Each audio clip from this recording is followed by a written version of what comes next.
আসসালামু আলাইকুম ওয়া রাহমাতুল্লাহি ওয়া বারাকাতুহু।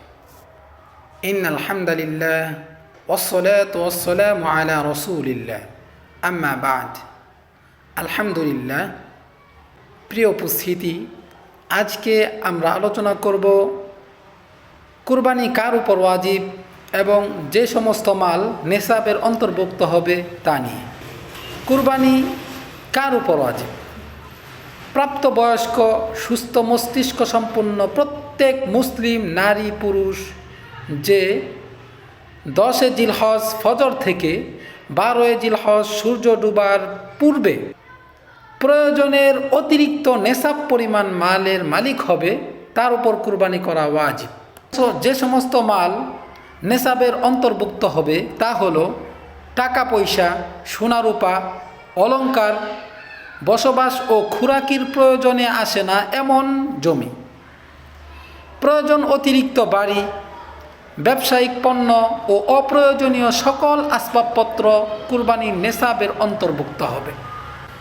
আর নেসাব হলো স্বর্ণের ক্ষেত্রে 7.5 ভরি, রূপার ক্ষেত্রে 52.5 ভরি, টাকা পয়সা ও অন্যান্য বস্তুর ক্ষেত্রে নেসাব হলো তার মূল্য 52.5 তোলা রূপার মূল্যের সমপরিমাণ হওয়া। আর সোনা বা রূপা কিংবা টাকা পয়সা এগুলো কোনো একটি যদি পৃথকভাবে নেসাব পরিমাণ না হয়ে থাকে, কিন্তু প্রয়োজনের অতিরিক্ত একাধিক বস্তু মিলে 52.5 তোলা রূপার মূল্যের সমপরিমাণ হয়ে যায়, তবে তার উপরও কুরবানি করা ওয়াজিব হবে।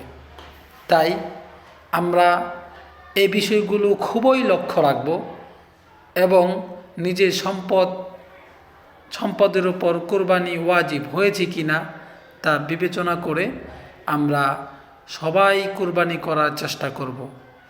আর কুরবানি যদি ওয়াজিব নাও হয়ে থাকে, সওয়াবের আশায় কুরবানির ফজিলতের দিকে খেয়াল করে যে প্রত্যেক পশমের বিনিময়ে আল্লাহ রব্বুল আলামিন একটি করে সওয়াব দিবেন, এত বড় সে নেকি, সুবহানাল্লাহ।